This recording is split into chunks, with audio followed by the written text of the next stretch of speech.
Assalamualaikum warahmatullahi wabarakatuh. Waalaikumsalam warahmatullahi wabarakatuh. Jadi pada kesempatan pagi ini, insya Allah saya akan membawakan materi tentang manfaat puasa bagi kesehatan. Ya, sebelum mulai kita perkenalkan dulu. Mungkin di sini masih banyak yang belum kenal saya. Jadi perkenalkan, nama saya Eni Wainingsih. Di sini pasti udah pada tahu dong dengan bentukan nama yang seperti ini, asalnya dari mana ya? Gimana, ada yang tahu kira-kira asal saya dari mana? Dengan bentukan nama yang boros diulang-ulang. Jadi Eni Wainingsih ini pasti dong berasal dari USA ya, Abi ya? Yes, orang Sunda asli. Iya, betul. Jadi saya alhamdulillah diamanahkan ilmu sama Allah, jadi sebagai dokter spesialis syaraf, neurologis. Saya juga sebagai ASN di RSUD Derajat Prawira Negara. Jadi saya ASN sejak 2002. Saya juga praktek di Rumah Sakit Sari Asih Serang, Banten. Yang kebetulan Sari Asih kemarin baru milad yang ke-41 tahun.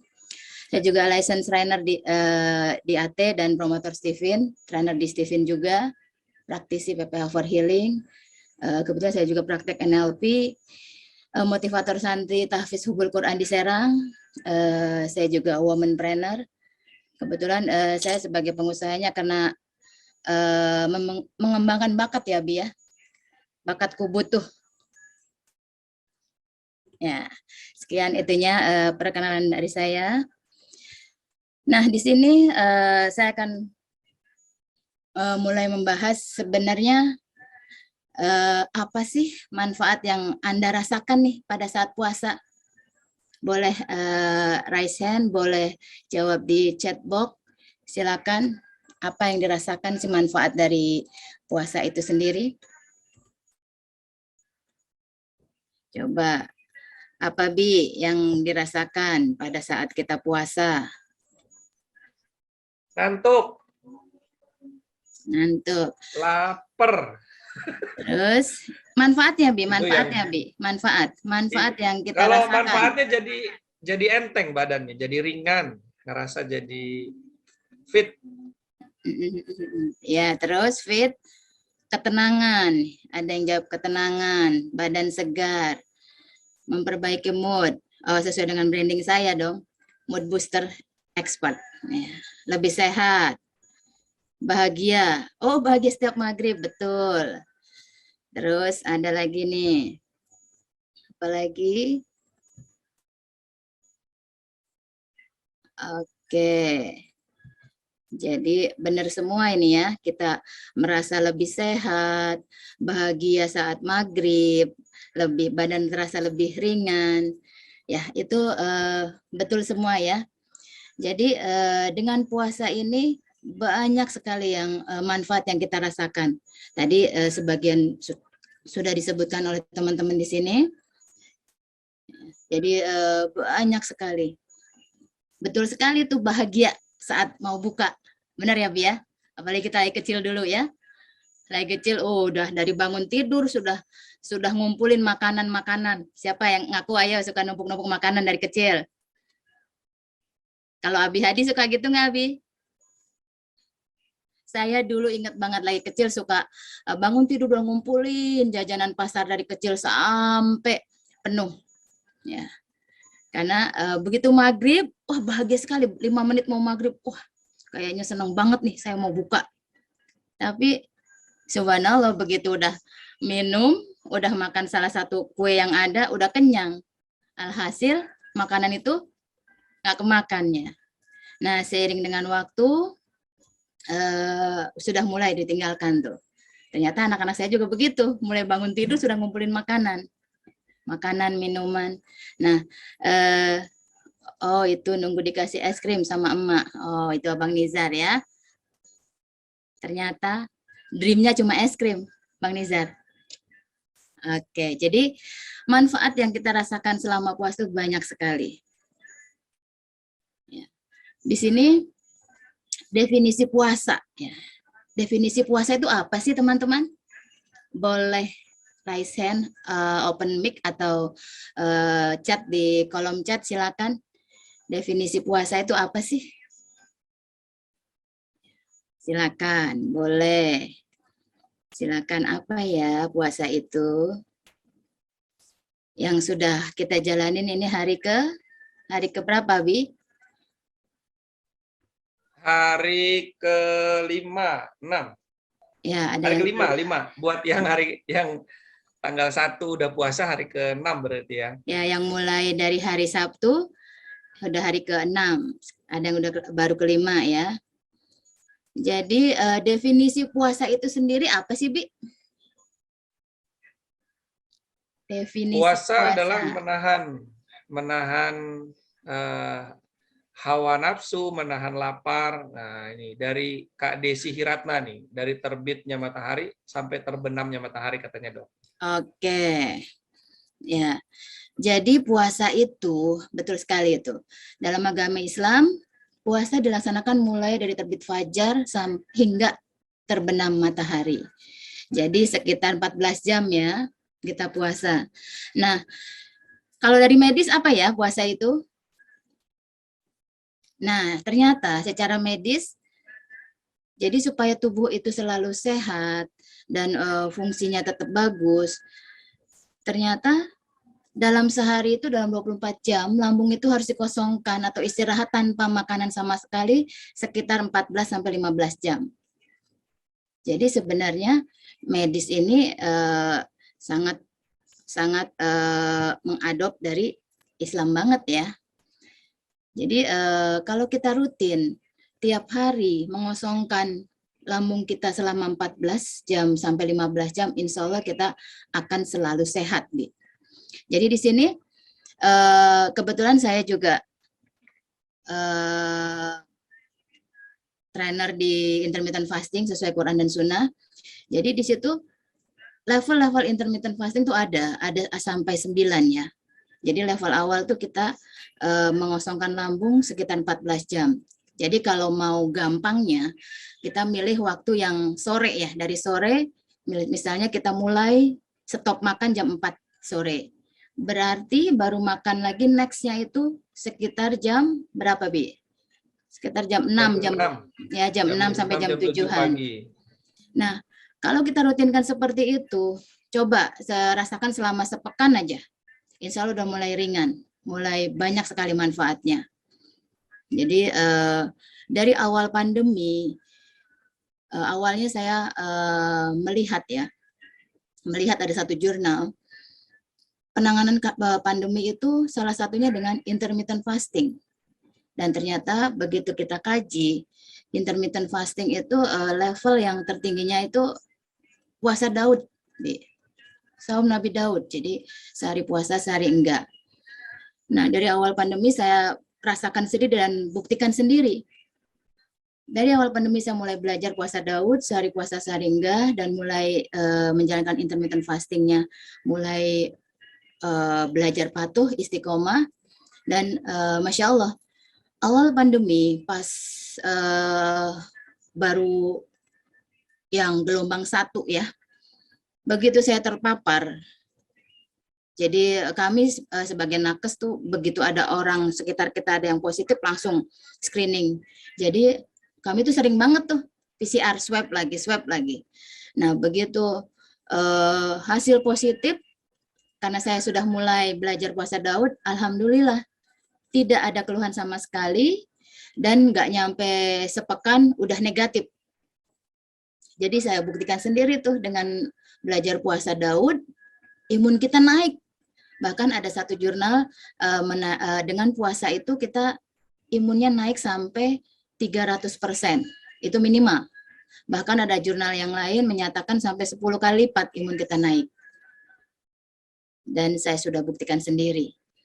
Nah, mulai dari situ saya edukasi, saya kampanyekan tuh, ayo kita puasa.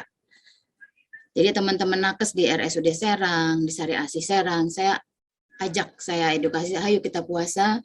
Dengan puasa kita meminimalisir terpapar. karena kita nggak buka masker, nggak makan minum di rumah sakit. Jadi alhamdulillah tuh selama pandemi dari gelombang 1 sampai sekarang, alhamdulillah nggak ada korban jiwa. Jadi mulai kita biasakan. Nah ternyata setelah kita biasakan puasa Daud, jadi alhamdulillah saya berusaha istiqomah puasa Daud itu ya, walaupun memang puasa Daud tuh beratnya pas jatuh di Ahad, Bi. Itu subhanallah godaannya. Godaan ya. Godaannya. Hari Ahad itu banyak yang traktir kan, banyak kondangan. Iya, iya, Akhirnya, jalan-jalan. betul. Akhirnya awal-awal itu saya siasati puasanya jadi Senin, Kamis, Sabtu. Kebetulan Sabtu hari lahir saya, jadi masih ada dalilnya ya. Nyari-nyari dalilnya, Bi ya. Mulai akhirnya kok ibadah kok mau-maunya saya ya. Akhirnya enggak lah, bismillah deh, mulai istiqomah, enggak tanpa melihat hari, tanpa istilahnya milih-milih hari. Akhirnya mulai itu dirutinkan, dan masya Allah, jadi saya cuma jadi alumni COVID pas gelombang pertama aja, Bi. Nah, dan saya juga merasakan pas vaksinasi yang pertama, kebetulan saya lagi saum, dan saya rasakan nggak ada keluhan sama sekali. Akhirnya mulai saat itu saya bertekad, ntar kalau vaksin lagi saya harus puasa nih. Jadi jadwal vaksin berikutnya saya sesuaikan dengan saum saya. Dan terakhir yang booster, yang Moderna, saya juga usahakan sedang saum juga. Dan alhamdulillah, Moderna itu kan dahsyat tuh efeknya, Bi. Semua teman-teman sampai ada yang tepar, yang sampai dirawat efek dari Moderna itu. Ya, qadarullah, alhamdulillah saya nggak merasakan yang berat, cuma ngerasain greges-greges aja. Jadi kayak ngilu-ngilu, kayak mau flu aja. Jadi alhamdulillah, begitulah manfaat puasa. Sampai saya rasakan sendiri Moderna yang sangat dahsyat itu nggak berasa sama sekali. Sampai pas di vaksinasi sampai, emang udah selesai? Nggak berasa. Sombong ya, Bi ya. Jadi Masya Allah tuh. Alhamdulillah saya habis vaksinasi pun besoknya saya harus nyetir ke NF, kebetulan ada acara ke sana. Sekitar 1,5 jam perjalanan, alhamdulillah saya kuat. Terus pas pokoknya begitu saya merasakan kurang fit, saya prolong fasting. Jadi walaupun saat itu nggak lagi puasa, saya mulai nggak makan minum, dan ternyata betul fit kita. Nah ini juga selama belajar puasa Daud ini, alhamdulillah di efeknya banyak sekali, nanti kita akan bahas ya di selanjutnya. Jadi pengen tahu banget nih, Bi, materinya. Pengen tahu banget. Masya Allah. Jadi ini ya, jangan jauh-jauh, tune in terus. Kalau perlu jangan berkedip. Ya, next ya.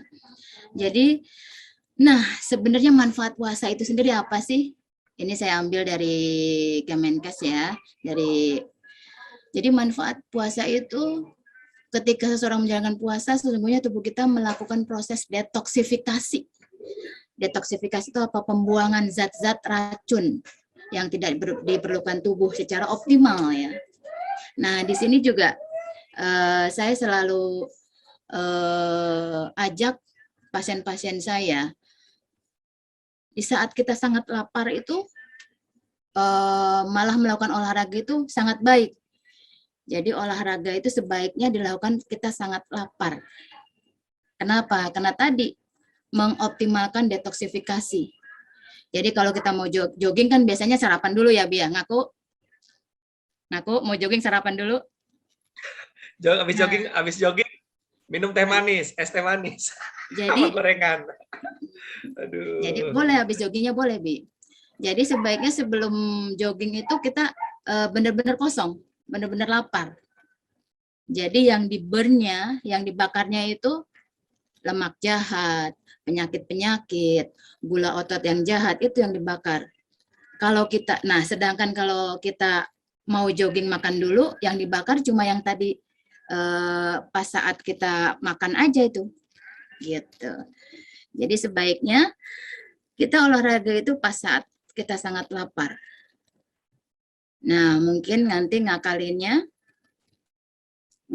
itu kita pas mau buka puasa, pada asar tuh mulai jogging ringan, senam ringan, nggak usah yang berat, nggak usah lari keliling stadion 10 kali, nggak usah, ya. Apalagi gue sampai sampai keluar kota ya, jangan, nggak usah. Jadi kalau saya menyarankan olahraga ke pasien itu olahraga ringan. Jadi minimal jalan pagi sejam, jalan sore sejam, sambil baca zikir pagi dan zikir sorenya ya, Bi ya. Keren kan? Terus setiap habis sholat, saya sarankan pasien-pasien saya, setiap habis sholat itu zikirnya gerak, Bi. Jadi begitu assalamualaikum, assalamualaikum, langsung astagfirullah. Jadi ajakin sel tubuh kita zikir semua nikmat.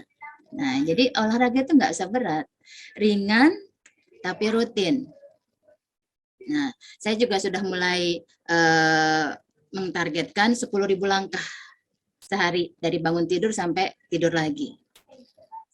Jadi alhamdulillah dengan merutinkan olahraga kita juga jadi jantungnya sehat. Kebetulan saya juga ada komorbid hipertensi. Alhamdulillah selama 2 tahun membiasakan puasa dan olahraga ringan rutin, alhamdulillah tensi saya nggak pernah tinggi dan heart rate saya udah kayak atlet saja.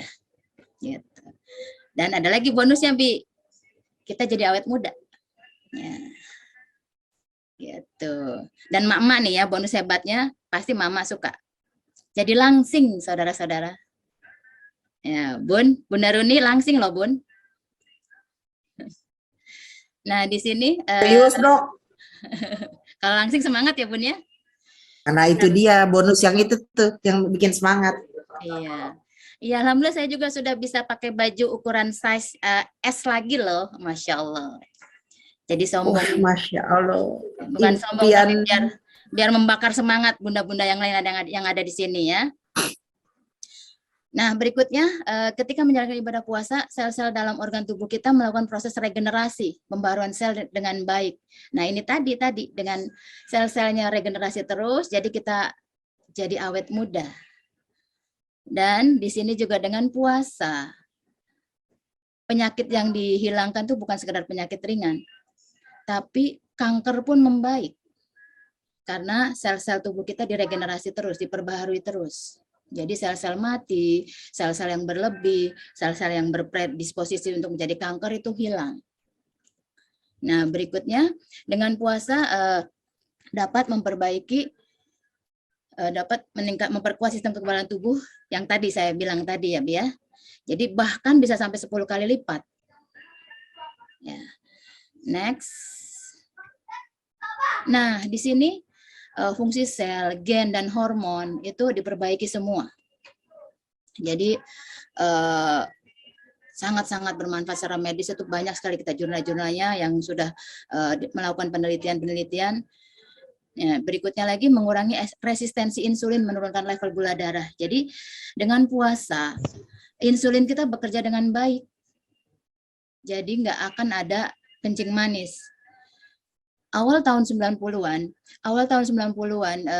begitu masuk junk food, sudah dipredisposisi, 20 tahun kemudian akan ada penyakit sindrom metabolik. Sekarang mulai muncul. Jadi orang-orang yang tanpa genetik, tanpa herediter, kencing manis bisa muncul penyakit kencing manisnya.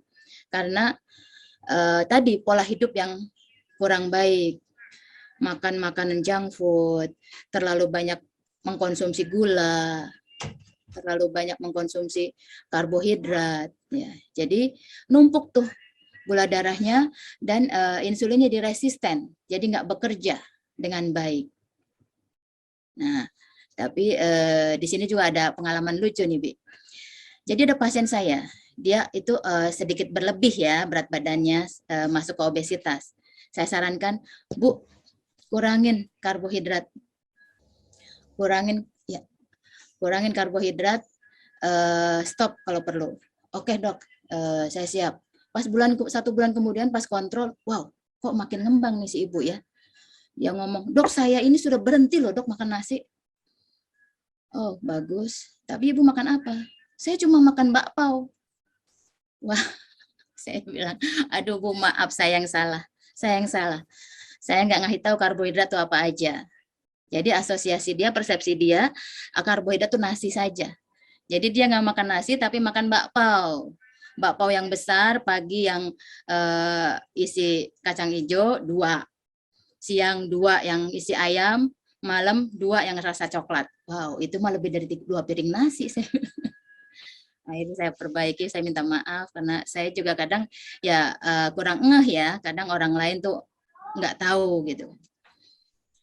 Nah, berikutnya kesehatan jantung. Jadi puasa dapat memperbaiki tekanan darah, kolesterol, trigliserid, dan penanda inflamasi. Jadi semua penyakit yang peradangan-peradangan, infeksi-infeksi itu membaik dengan puasa. Ya. Nah, kesehatan otak. Saya sebagai dokter otak, sebagai neurologis, di sini sangat benar-benar berasa nih pasien-pasien saya yang saya edukasi untuk puasa, Masya Allah. Ternyata dengan puasa mengurangi stres oksidatif, pembengkakan kadar gula darah, resisten insulin yang tadi ya, menjaga kita dari penyakit neurodegeneratif seperti Alzheimer. Jadi dengan puasa kita terhindar dari penyakit pikun, apalagi Alzheimer ya. Nah di sini juga banyak sekali contohnya, salah satunya ibu mertua saya, beliau usianya saat ini 82 tahun, Masya Allah, ingatannya masih bagus, hafalan Qurannya bagus, sehat walafiat, karena beliau menjaga saum sunnah Senin Kemisnya, dan ayamul bid juga. Jadi Masya Allah, 82 tahun masih energik, masih ngapal Quran, masih ngajar ngaji. Nah, di situ juga salah satu buktinya. Nah, pasien-pasien saya juga yang post stroke, yang dengan demensia vaskuler, itu begitu diedukasi, begitu ajak. My Productivity Journal, insya Allah teman-teman akan tertata setiap hari mau ngapain. Dan terus yang berikutnya memperlambat penuaan.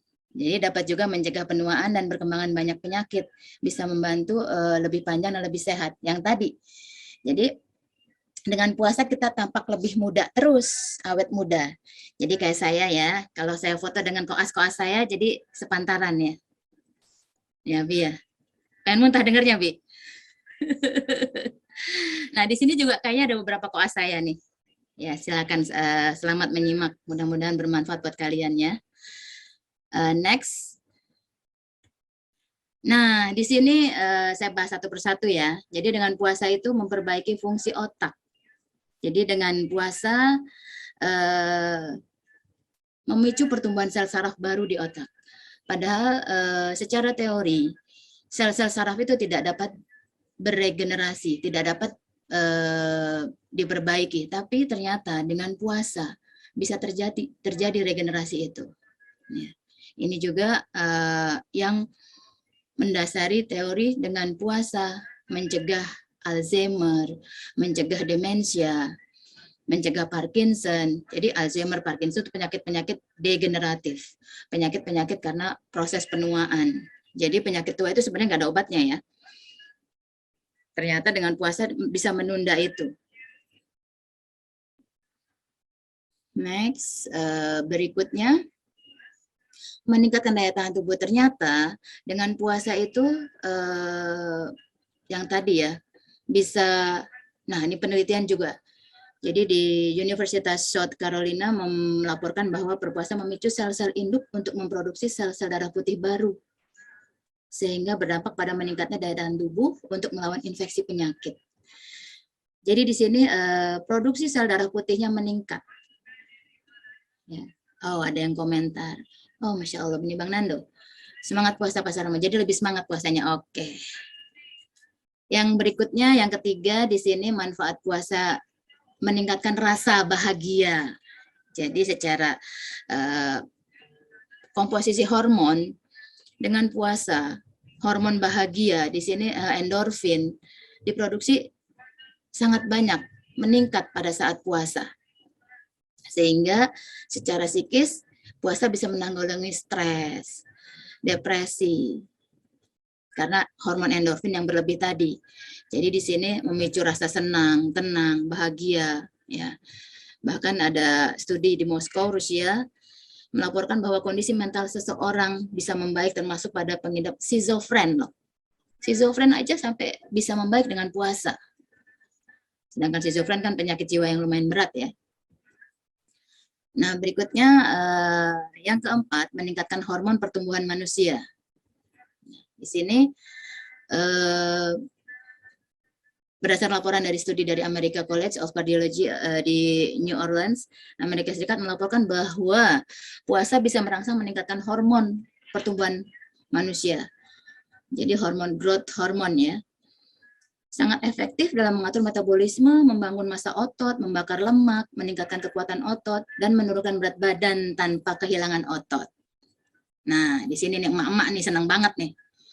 Jadi buat kita yang udah mulai tidak muda lagi, jangan khawatir, manfaat puasa untuk pertumbuhan tetap ada, walaupun tumbuhnya nggak ke atas ya. Nah, di sini awal-awal puasa memang kita nggak berasa turun berat badannya, tapi diimbangi dengan olahraga ringan, massa ototnya yang membaik. Jadi lingkar-lingkar mengecil tuh. Jadi terutama lingkar pinggang, lingkar lengan, paha itu buat emak-emak itu sangat membahagiakan itu. Nah, ya. Dengan berat badannya akhirnya berkurang juga. Terus di sini mengatasi resistensi insulin. Jadi terlalu banyak mengkonsumsi karbohidrat dan gula bisa membuat tubuh resisten terhadap insulin. Yang tadi saya ceritakan tadi, walaupun tidak ada riwayat keturunan di keluarganya yang kencing manis, ini bisa muncul karena pola hidup yang kurang baik, pola hidup yang mengkonsumsi karbohidrat berlebihan, itu juga bisa memicu jadi diabetes mellitus yang didapat bukan karena dari herediter ya. Jadi akibatnya bisa beresiko terkena penyakit kronis, termasuk penyakit jantung, diabetes tipe 2. Nah, dengan berpuasa bisa mengatasi resistensi insulin tersebut ya. Di sini sudah dibuktikan dan dipublish di World Journal of Diabetes. Studi tersebut melaporkan bahwa puasa efektif dalam menjaga kadar gula darah atau glukosa dan berat badan pada orang yang mengidap diabetes tipe 2. Gitu. Masya Allah kan? Nah, di sini yang keenam menyehatkan jantung ya, jantung kita. Love ya. Jadi di studi yang dilakukan di Utah, Amerika Serikat pada tahun 2008 menunjukkan bahwa orang yang berpuasa secara teratur memiliki resiko penyakit jantung yang lebih rendah dibandingkan mereka yang tidak menjalankan puasa.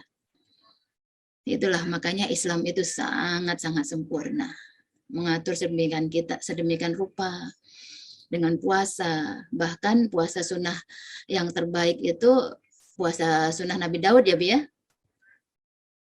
Ya, karena di situ saya baca di hikmah puasa, hikmah lapar Imam Al-Ghazali dikatakan saat puasa, jadi puasa Nabi Daud sehari puasa sehari enggak. Saat puasa kita bersabar, pas tidak puasanya kita bersyukur. Coba kita bayangkan kalau kita laksanakan puasa Nabi Daud seumur hidup kita kerjakan sabar syukur setiap hari selama hidup kita, Masya Allah kan. Selalu kita sabar, syukur. Pas kita lapar, kita bersabar. Ya, pas kita udah buka, bersyukur. Kita juga empati dengan orang-orang yang susah. Kalau orang-orang susah kan belum tentu ketemu makan tuh. Kalau kita kan puasa, udah pasti nih maghrib buka.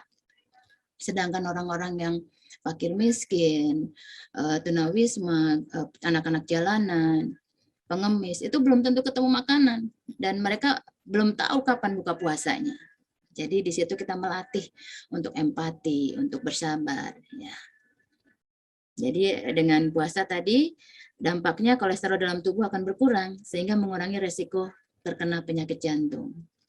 Nah, sekarang juga lagi heboh kan? Heboh nih minyak langka. Nggak usah heboh, nggak usah galau, nggak usah baper. Bersyukur saja, alhamdulillah dengan nggak ada minyak kolesterol kita nggak akan naik, gitu. Ya.